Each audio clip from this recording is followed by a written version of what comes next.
Di video-video sebelumnya, sudah kita bahas tentang misteri piramida-piramida yang ada di Nusantara.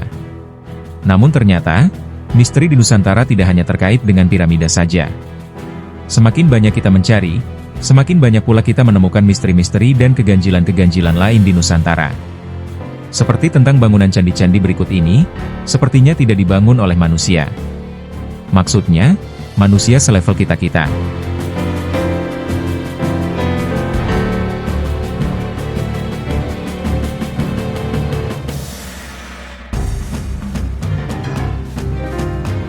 Candi Sukuh, dikenal penduduk setempat sebagai candi erotis. Betapa tidak, di pintu gerbang utamanya saja, kita sudah disambut relief lingga dan yoni yang siap berpenetrasi. Berdasarkan mitos yang beredar, relief lingga yoni tersebut bisa untuk mengetes keperawanan seorang gadis dengan cara melangkahi relief tersebut. Bagi yang masih perawan, akan rusak selaput darahnya, dan bagi yang sudah tidak perawan, akan dipermalukan, yakni pakaian yang dikenakan akan terlepas. Di sana juga dapat ditemukan patung tanpa kepala sedang memegang palusnya yang super besar, tidak proporsional dengan besar tubuhnya. Di ujung palus dihiasi piercing atau tindikan. Mohon maaf, tidak saya tampilkan gambarnya. Bentuk induk Candi Sukuh sendiri, kalau dilihat dari depan, juga menyerupai vagina. Dalam buku Sukuh, misteri portal kuno di Gunung Lawu disebutkan, pada tahun 1995, NASA mendeteksi adanya sebuah sinar putih misterius yang memancar dari wilayah Gunung Lawu, hingga jauh keluar angkasa.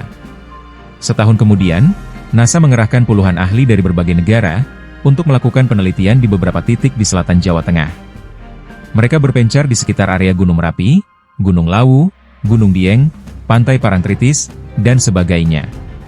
Dalam The Lost Symbol, Dan Brown menulis, pada 1991, sebuah dokumen disimpan dalam brankas Direktur CIA.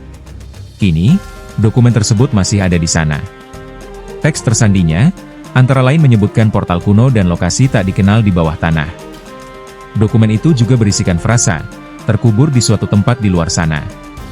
Di sekitar Gunung Lawu, portal-portal kuno tersebut, sampai hari ini masih terbenam di perut bumi. Candi Sukuh, baru ditulis pada masa pemerintahan Gubernur Jenderal Sir Thomas Stamford Raffles pada tahun 1815, pada saat pengumpulan data untuk penulisan buku The History of Java. Pada pahatan relief Candi Sukuh, tertulis Candra Sengkala, Gapuro Buto Anguntal Jalmo, yang berarti, Gapura raksasa memangsa manusia. Berdasarkan Candra Sengkala ini, diketahui Candi Sukuh dibangun pada tahun 1437 Masehi. Hitungan kalender Jawa, Gapuro bernilai 9, Buto bernilai 5, Anguntal bernilai 3, dan Jalmo bernilai 1. Cara membaca angka ini, adalah dari kanan ke kiri, dan diperoleh angka 1359 Saka, lalu dikonversi ke Masehi dengan ditambahkan 78, dan mendapatkan hasil tahun 1437 Masehi. Yang aneh, beberapa kalangan revisionis sejarah tidak setuju dengan penghitungan kaum Saka yang seperti ini. Sejarawan mengklaim, kalau candi ini dibangun di era Majapahit. Namun, seperti kebanyakan candi era Majapahit, selalu dibangun dengan batu bata merah, bukan batu kali seperti ini. Ditambah lagi, pada tahun 1437 Masehi, adalah masa di mana kerajaan Majapahit mulai runtuh, karena masuknya pengaruh Islam. Dilihat dari bentuknya pun, memiliki corak yang berbeda, seperti piramida terpenggal. Dari mana orang-orang Majapahit memperoleh ide membuat candi yang bentuknya tidak lazim pada zaman tersebut? Bangunan Candi Sukuh, lebih mengingatkan orang pada piramida-piramida yang ada di Amerika Tengah maupun yang ada di Mesir. Jangan-jangan, Candra Sengkala ini hanyalah rekayasa belaka? Ini benar-benar di luar kelaziman sebuah candi Hindu yang dibangun di akhir abad ke-15 Masehi, dan membuat candi ini kembali berusia muda. Candi Sukuh dan 3 situs kuno lainnya, yakni Candi Cetol, Candi Ketek, dan Candi Pelanggatan, di mana keempat situs kuno tersebut, sama-sama menghadap ke arah Ka'bah, kiblat bagi Muslim sedunia. Ada yang berpikir candi ini dibangun oleh orang Islam. Ini malah tambah aneh. Untuk apa orang Islam membuat patung dan lingga yoni? Kalau boleh saya berandai-andai, bisa jadi, pada tahun 1437 Masehi, Kementerian Kebudayaan dan Kepurbakalaan Kerajaan Majapahit, hanya menyelesaikan renovasi Candi Sukuh, yang mungkin sebelumnya runtuh akibat bencana alam, dan diberi Candra Sangkala Gapuro Buto Anguntal Jalmo. Memang, perkara sejarah masuknya Islam ke Majapahit terdapat ketidakkonsistenan masalah waktu. Bukti Islam datang ke Nusantara, setidaknya bisa ditemukan pada batu nisan Fatimah binti Maimun di Gresik, Jawa Timur, pada tahun 1082. Sementara kerajaan Majapahit sendiri, baru berdiri pada abad ke-13.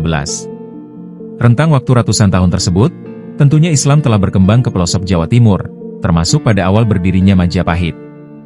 Jadi tidak benar, kalau di akhir keruntuhan Majapahit, Islam baru masuk ke wilayah Majapahit. Bukti sejarah lainnya yang mendukung, misalnya, pada koin emas Majapahit, terdapat kalimat syahadat dalam tulisan Arab. Pada lambang Majapahit yang berbentuk sinar matahari bersudut 8, di mana setiap sudutnya tertulis kata-kata dalam tulisan Arab, makrifat, sifat, asma, Adam, Muhammad, Allah, Tauhid, dan Zat. 8 kata ini sangat bernuansa Islami. Konon, nama asli Gajah Mada adalah Gajah Mada, sebuah nama yang juga bernuansa Islami. Kabarnya lagi, di batu nisan Gajah Mada, terdapat tulisan kalimat syahadat, dan sebagainya. Misteri lainnya, ada bukit mirip piramida di belakang Candi Sukuh. Bukit piramida inilah, yang disinyalir mengeluarkan sinar putih yang terekam satelit NASA di luar angkasa pada tahun 1995. Namun, belum ada info lebih lanjut tentang bukit ini. Kita lanjut saja.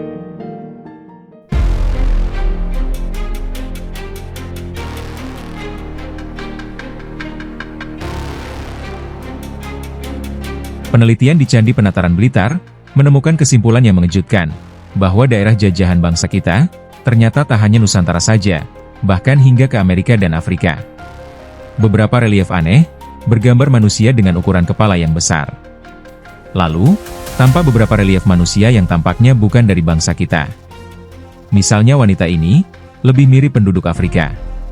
Lalu tampak orang-orang dari berbagai suku bangsa, yang jelas kesemuanya bukan berasal dari Indonesia, seperti terlihat dari bermacam-macam tutup kepala yang mereka gunakan.